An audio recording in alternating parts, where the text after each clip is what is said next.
안녕하세요. 법률방송 초대석 전혜원입니다. 자신의 삶에서 인상적인 업적을 달성하고 성공한 사람들에게는 분명 특별한 무언가가 있을 겁니다. 자신이 처한 환경과 시기에 따라 다를 수는 있겠지만 우리가 함께 배우고 또다시 누군가에게 가르쳐 줄 만한 가치가 있는 이야기들이 분명 존재할 겁니다. 상식과 원칙이 통하는 사회를 만들기 위해 항상 노력하는 법률방송의 법률방송 초대석. 오늘 그 두 번째 손님으로 평생 교육자로서 대한민국 교육의 비전 제시를 위해서 최일선에서 일해오신 홍덕률 전 대구대 총장을 모시고 이야기를 나눠보도록 하겠습니다.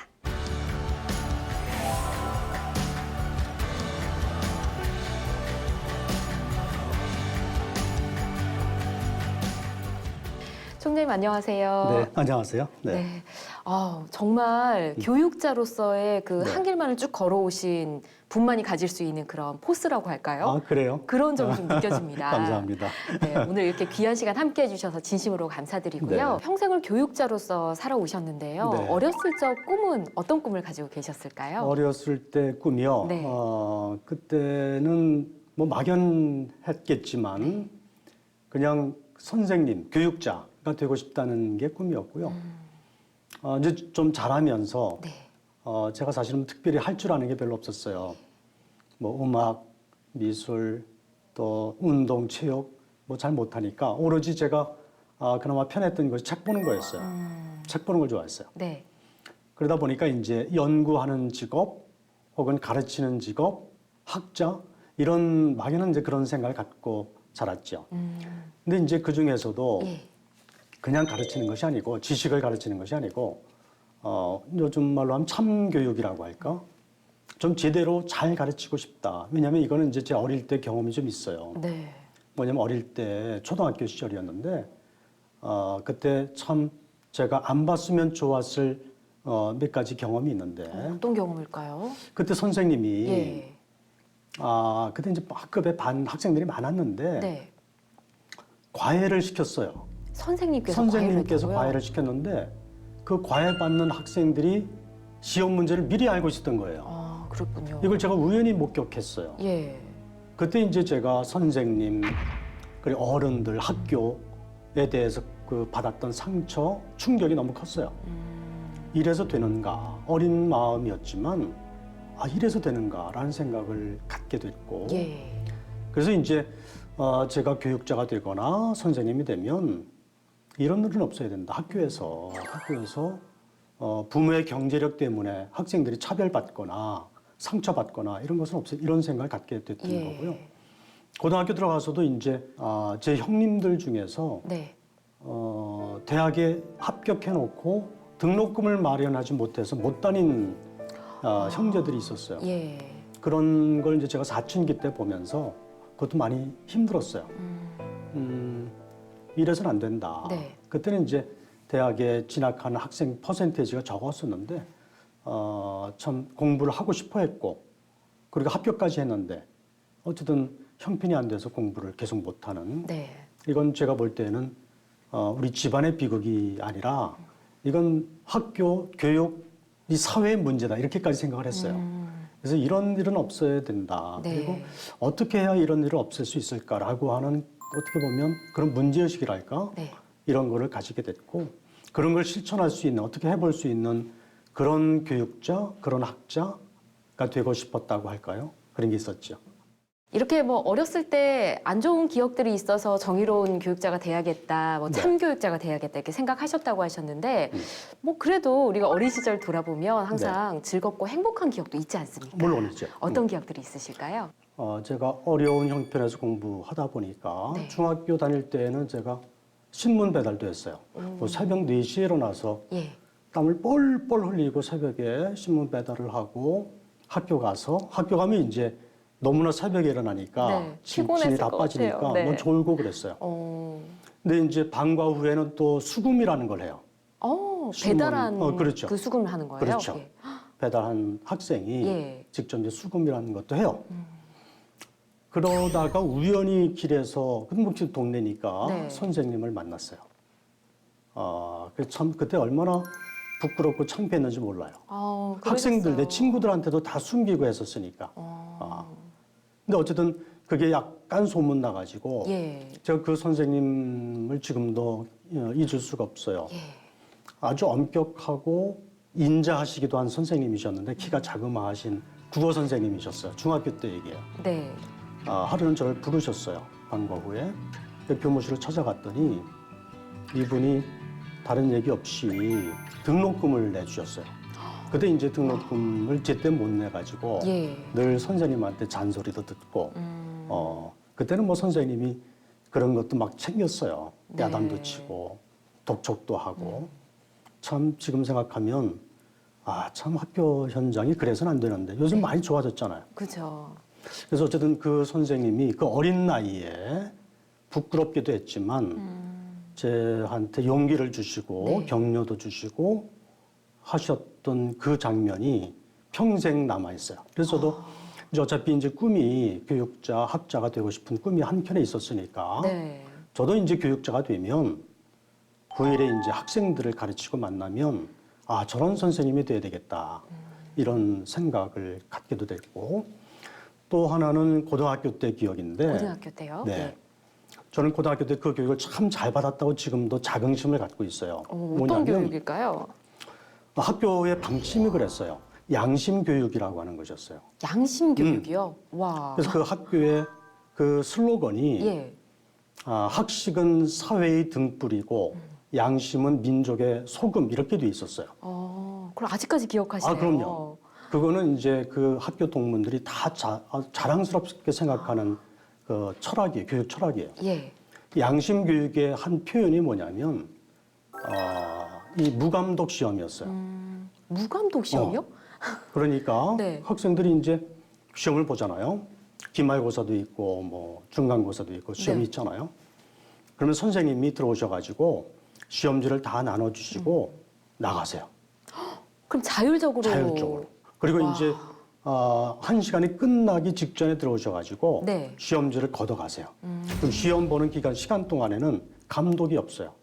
이걸 무감독 시험이라고 그랬어요. 와, 뭐 누가 옆에 슬쩍 본다든지 그러니까. 없나요? 근데 그거를 그것들이? 이제 그렇게 네. 교육을 잘 시키셨어요. 그래가지고 그때는 학생들이 공부를 준 시험 재미를 못한 학생들이 예.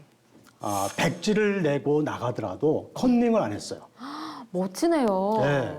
이게 그래서 이제 그 학교 학생들에게는 이게 전통처럼 내려오면서 그 학교의 상징인 것처럼.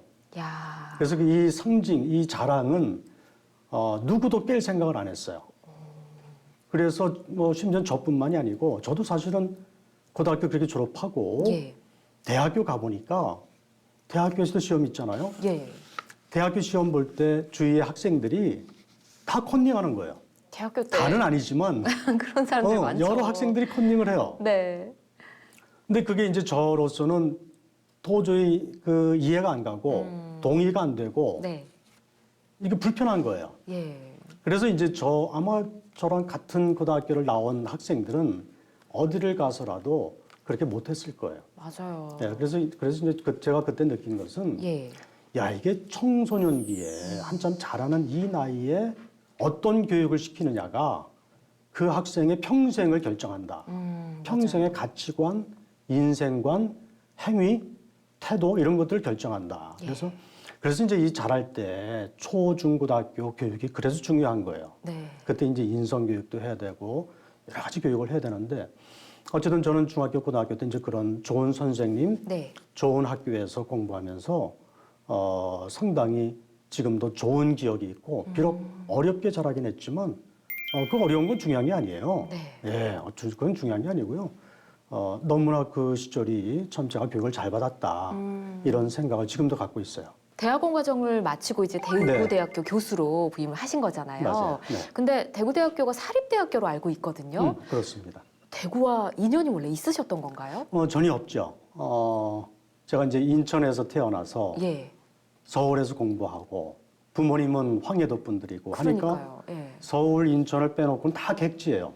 아는 사람도 없고. 네. 근데 이제 대구대학교에서 마침 제가 전공한 분야의 교수를 뽑는다고 예. 이렇게 광고를 보고 저 망설이다가 받게 됐는데 어, 사실 처음에는 고민 많이 했어요. 그러니까요. 왜냐하면 네. 이런 얘기 해도 되나 모르겠네. 대구가 조금 배타적이라는 얘기가 있어요. 옛날에는 좀 더 심했잖아요. 그랬잖아요. 예. 그래서 이제 어차피 내도 쉽지 않을 수도 있겠다 싶은 생각도 했고 또 이제 외지 사람들이 가서 적응하기 쉽지 않다는 걱정도 주위에서 많이 했고 예. 고민했는데 사실 마침 제 아내가 이제 결정적인 역할을 했죠. 어떤 역할을 하셨을까요? 제 저는 이제 사회복지학을 전공했어요. 예. 저는 사회학을 전공했고, 근데 이제 대구대학교가 저도 그때 처음 알았어요. 사립대학인데 네. 설립자는 이영식 목사님이셨고, 이영식 목사님은 독립운동 하셨던 분이에요. 훌륭하세요. 예. 일제도 2번이나 옥고를 치르셨어요. 그리고 이제 해방되고 나서 1946년에 장애 학생들을 위한 특수학교를 만들었어요. 우리나라에서 사립으로는 네. 장애 학생 특수학교가 제일 먼저 생긴 게 대구의 광명학교예요. 그렇군요. 네, 이영식 목사님이 세우셨어요. 예. 1946년에 그 외에도 여러 개 이제 장애 유형별로 특수학교를 여러 개 세워서 운영하시다가 1956년에 10년 뒤에 네. 이게 장애 학생들을 가르치는 것도 전문가가 필요하다 이렇게 생각하셨어요. 네. 그냥 우리 시각장애 학생, 청각장애 학생, 몸이 불편한 학생, 정서장애 학생 네. 아무나 가르칠 수 없어요. 아주 특별한 기술과 지식과 어떤 정성이 필요해요. 그렇죠. 그래서 이제 특수교육학이라고 하는 게 있어요. 교육학 말고 네. 장애 학생들을 가르치는 교사를 양성하는 특수교육이라는 게 있어요. 그러니까 특수교육, 사회복지, 장애인 재활 이런 쪽의 전문가를 키우겠다 생각하셔서 1956년도에 세운 게 대구대학교예요. 와, 그 당시에. 물론 그 당시에 와, 전쟁 끝나고 얼마 안 그러니까요. 있어서였어요. 예. 그때는 집안에 장애아가 태어나거나 아니면 후천적으로 장애 학생이 있어도 부모님도 책임 못 지던 시절이었어요. 그렇죠. 네. 뭐 성한 사람도 사실은 힘든 시절이었으니까. 이제 집사람이 제 처가 네. 사회복지학을 전공하니까 대구대학교의 역사, 그 이영식 목사님 설립자, 네. 그 뒤에 이태영 총장이라고 아들이 이제 물려받으셨는데 예. 그분들은 우리나라 사회복지 특수교육의 선구자예요. 이분들에 대해서 제 아내가 알고 있어요. 와. 대구대학교의 교육 철학도 알고 있고. 네. 그래서 이제 제 처가 그런 얘기를 하는 거예요. 대구대학교가 훌륭한 학교다. 훌륭한 설립자에 의해서 훌륭한 교육 철학을 가지고 예. 운영되고 있는 사회복지의 아주 우뚝 선, 그 선각자적인 학교다. 이렇게 얘기를 해서 예. 거기 가서 당신의 교육 철학을 가지고 헌신해 볼 만하다. 이렇게 해서 이제 제가 결심을 하게 됐죠. 아내분께서 정말 큰 역할을 하셨네요. 큰 역할을 했어요. 예. 어. 지원사를 그럼 내신 거예요, 냈죠. 이제? 예. 냈는데 사실 크게 기대는 안 했지만 어쨌든 학교에서 저한테 네. 초빙 절차를 밟으셨고 결정하셨어요. 학교에서. 그래서 이제 1988년 3월에 네. 대구대학교 교수가 돼서 내려갔죠. 자, 그런데 1988년에 네. 대구대학교 교수로 부임하고 약 5년 정도가 지난 시점이거든요. 93년에 해직이 되셨어요. 어떻게 하셨어요? 대체 왜 해직이 되신 건가요? 어떤 일이 있었던 건가요? 참 그건 슬픈 이야기인데 예. 5년 지나서 사실 아까 이제 설립자 이영식 목사님이 예. 계셨고요. 그 장남 되신 이태영 총장님이 총장. 예. 그분도 훌륭하신 분이세요. 맡아서 이제 총장을 해오셨어요. 그런데 이분이 이제 88년 제가 3월 달에 교수가 됐고 예. 그해 10월 달에 사실 그 전에 불치의 병을 앓게 됐어요. 이태영 전 총장께서. 이태영 총장님이. 예. 그러셔가지고 국내에서 치료를 못 하시고 그해 10월 달에 미국으로 건너가셨어요. 네. 그 병을 치료하시려고. 그 병명도 그땐 제가 들었는데 예. 지금은 기억을 못해요. 아주 희귀한 불치병이었어요. 예. 그해 10월 달에 이제 이 총장 신분으로 미국으로 건너가신 다음에 예. 그 가족분들, 그 부인 되시는 분하고 몇몇 분들이 이제 학교를 대신 경영을 하는 거예요. 예. 사립학교니까 재단도 있고 또 대학도 있는데 네. 이거를 이제 그분들이 대신 경영을 하면서 말하자면 일반 교수나 학생들이 이해하기 힘든 여러 가지 전횡 혹은 비리 부조리들이 일어나기 그렇죠. 시작한 거예요. 이런 것들이 이제 계속 차곡차곡 쌓였어요. 예. 쌓이면서 이제 그 매년 겨울 되면 교수님들이 전체 교수회를 열어가지고 예. 이태영 총장님이 미국 어느 병원에 계시는지 그리고 그분이 어떤 생각을 갖고 계시는지 병원에 누워 계시면 음성으로라도 녹음해서 들어달라. 아, 그럼 그 전에 총장님과는 아예 연락이 안 됐던 거네요. 그렇죠. 연락이 안 됐어요. 그 가족 되시는 분들이 예. 일부죠. 일부 가족들이 이태영 총장님과 면회하는 것, 다른 가족들과 자녀들과 형제들과 그리고 같은 친구들이 그 병문안하는 것도 다 차단했어요. 그런 그러니까 일이 사실은 있었군요. 그때 생각해도 지금도 예. 그렇지만 있을 수 없는 일이라고 생각했어요. 그렇죠. 그래서 몇 년 지나고 나서는 이태영 총장님이 도대체 살아 계신 거냐라고 하는 부분에 대해서 루머가 막 돌았어요. 생사를 확인할 수 없다. 그렇죠. 학생들은 매년 이제 우리 이태영 총장님을 찾습니다라는 포스터를 만들어가지고 대구시내 곳곳에 붙였어요. 예. 이게 이제 지역사회 문제가 되니까 지역의 신문 방송도 이태영 총장을 찾아 나서는 그 취재를 하게 됐어요. 근데 결국 못 찾죠. 네. 그래서 어쨌든 생사조차 확인되지 않은 채로 몇 년이 흘러가요. 예. 그 이제 93년까지 가죠. 88년부터. 그러면서 이제 학교는 계속 침체되고 비리 의혹이 쌓이고 교육부 감사가 오고 여러 가지 지금 다 설명할 수 없는 예. 있을 수 없는 일들이 막 벌어지면서 점점 안 좋은 상황으로 네, 가네요. 93년도에 이제 교수 학생들하고 재단하고 이태영 총장님이 떠나 있는 그 재단하고 예. 그냥 첨예하게 갈등이 폭발했죠. 근데 마침 이제 제가 93년도에 예. 교수협의회 임원 역할을 했어요. 그리고 공교롭게도 네. 93년 8월 31일부로 제 임용 기간이 끝났어요. 교수들은 임용 기간이 있어요. 네. 근데 보통 재임용을 다 재임용 하잖아요. 되죠. 예. 근데 지금 제도가 많이 바뀌었는데 예. 그때는 제가 이제 93년 9월 1일자로 재임용이 되어야 되는데 네. 제가 교수협의회 임원을 하고 있는 바람에 학교에서 저를 재임용을 안 했죠. 근데 이제 재임용에 해당하는 요건, 예. 뭐 여러 가지 의무 사항들은 다 했지만 네. 어쨌든 저를 해직시켰어요. 그 임원을 하고 있다는 이유만으로 그렇게. 그렇죠. 그렇군요. 그래가지고 그 사건이 있은 다음에 9월 1일부로 이제 제가 해직이 됐는데 예. 학생들이 수천 명이 그 노천 광장에 모였어요. 예. 우리 홍 총장을 그때 홍 교수죠. 네. 네. 홍 교수를 해직시킨 것은 있을 수 없다.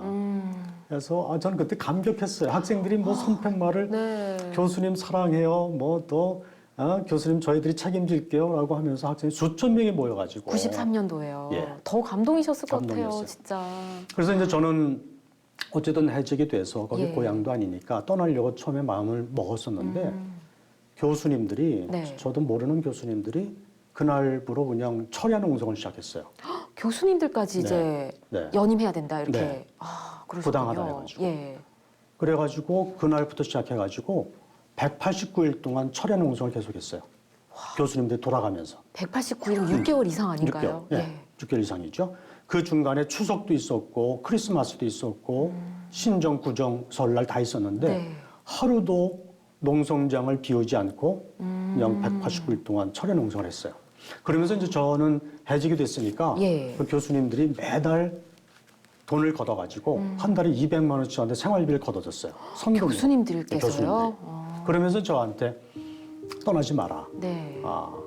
이건 부당한 거니까 어떻게든 당신은 이제 학교의 문제, 교수들의 뜻을 모아가지고 네. 학교 문제를 어떻게든 해결하고 정상화시키려고 애를 쓰다가 해직을 당했는데 자기들이 함께 책임지겠다. 네.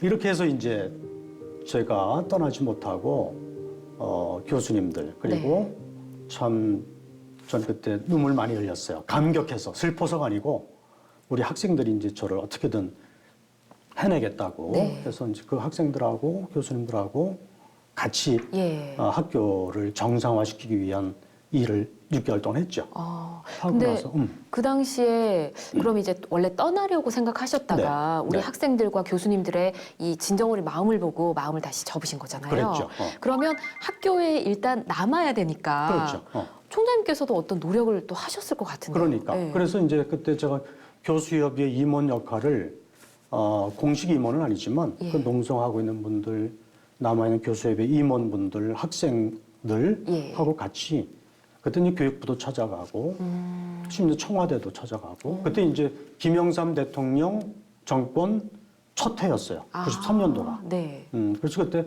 다행스러운 것은 상당히 사회 구석구석에 개혁 열풍이 불고 있었던 때였어요. 네. 그게 저희 학교의 문제를 푸는 데는 상당히 도움됐죠. 도움이 됐네요. 도움됐어요. 예. 그래서 어쨌든 그때 정부에다가도 탄원도 많이 하고 해서 결국 6개월 뒤에 94년 2월 달에 네. 관선 이사가 왔어요. 아. 그 재단이 다 퇴진하고. 예. 그러고 나서 제가 복직을 했죠. 다행입니다. 다행이죠. 다행. 그럼 6개월 만에 복직을 하실 수 있었던 건가요? 그렇죠. 6개월 뒤에 복직을 했어야 되는데 네. 94년 2월 달에 이제 관선 이사가 왔으니까 예. 이분들이 저한테 제안을 해왔어요. 관선 어떤 이사가 제안이요? 94년 3월 1일부로 왜냐하면 대학은 학기제니까 3월 1일부로 특별 채용할 테니까 네. 그렇게 교수로 다시 복귀해 달라. 네. 그럼 지난 6개월 동안은 해직 기간이고 네. 다시 특별 채용한다는 얘기였어요. 근데 이제 그때 제가 우연히 알게 된 것이지만 예. 재임용 탈락을 시켰을 때 학교에서 저를 심사한 게 있었는데 네. 그걸 제가 이제 국회를 통해서 입수해서 봤는데 저를 아주 못된 사람으로 평가를 했어요. 말도 안 되는 내용들이 있었나 봅니다. 말도 안 되는 내용들이에요. 참 예. 부끄러운 얘기예요. 뭐 국가관이 의심스럽다, 교육자로서의 자질이 없다. 그래서 이제 그 뒤에 예. 이게 전국적인 문제가 됐어요. 전국 대학가의 문제가 돼가지고 그 뒤에 저 문제 이후에 교수 재임용 제도 자체가 바뀌었어요. 지금은 그렇군요. 전국의 대학 교수들을 그런 식으로 못해요. 예. 그때만 해도 이제 고치어지기 전이었으니까 이 대학에서 재단에서 아주 자의적인 잣대를 가지고 마음에 안 들면 그냥 탈락시켰어요. 옛날에는 그랬던 거죠. 그때 그 시절에. 예. 그래서 제가 이제 그때 희생이 됐던 거죠. 그 뒤에 제 문제가 전국적인 문제가 되면서 제도가 개혁됐어요. 어쨌든 그랬다는 것을 제가 알고 예. 저는 복직이 중요한 게 아니고 그때 참 부당하게 도저히 동의할 수 없는 이유로 저를 해직시켰던 것, 예. 거기서 왔던 여러 가지 불명예를 제가 극복하지 않으면 복직하는 것 자체는 의미가 없다. 그래서 저는 명예롭게 복직하는 게 중요하다. 예. 명예를 회복해야 되겠다. 그래서 6개월 전으로 돌아가서 저를 다시 심사하고 다시 심사해서 그때도 자격이 안 되면 전 해직해도 좋다. 예. 하지만 제대로 된 심사를 받고 싶다. 이렇게 제가 요구를 했어요. 그렇군요. 그랬더니 이제 교육부의 해석도 그렇고 소급해서 결정할 수는 없다는 거예요. 왜요? 행정법이 그래요. 행정이 그래요. 행정법 때문에. 행정이 그래요. 예. 소급해서 6개월 전으로 소급해서 그때 재단이 결정했던 것을 무효화시킬 수가 없다는 거예요. 무효화시킬 수 있는 유일한 조치는 예. 사법부 판단을 받아와야 돼요. 재판을 받아야 재판을 되는 받아야 건가요? 돼요. 사법부가 6개월 전에 재임용 탈락시킨 그 결정이 무효다, 잘못됐다라고 사법부가 결정하면 그렇게 갈 수 있어요. 그래서 제가 6개월 정도를 복직을 늦추고 예. 안 하고 사법부로 갔어요. 와. 나 이게 억울하다. 해서 사법부의 판단을 받아야 되겠다. 해서 결국 사법부의 판단을 받아서 예. 과거에 재임용 심사했던 것을 무효화시키고 네. 제가 소급해서 복직이 됐어요. 와. 명예도 회복하고 대단하십니다. 소급해서 그러니까 1년 걸렸어요. 예. 소급해서 복직하니까 복직할 때 1년 동안 못 받은 월급을 다 줬어요. 그래가지고 예. 지급받은 월급을 저한테 성금으로 생활비를 걷어줬던 교수들한테 다 나눠드렸어요. 다 다행입니다. 나눠드렸어요. 네. 그래서 저로서는 개인적으로 명예를 회복한 것도 있고 네.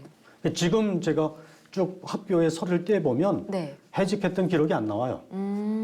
저한테는 아주 소중했던 체험이었어요. 교수한테, 학자한테 예.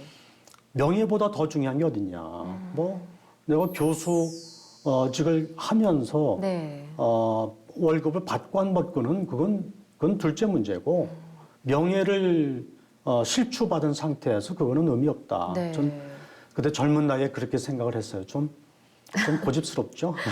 그 이후에 이제 사회학과 교수로 복직을 하신 거잖아요. 네. 그리고 직선 총장까지 되셨습니다. 그런 일을 겪고 복직하고 나서는 그런 결심을 했어요.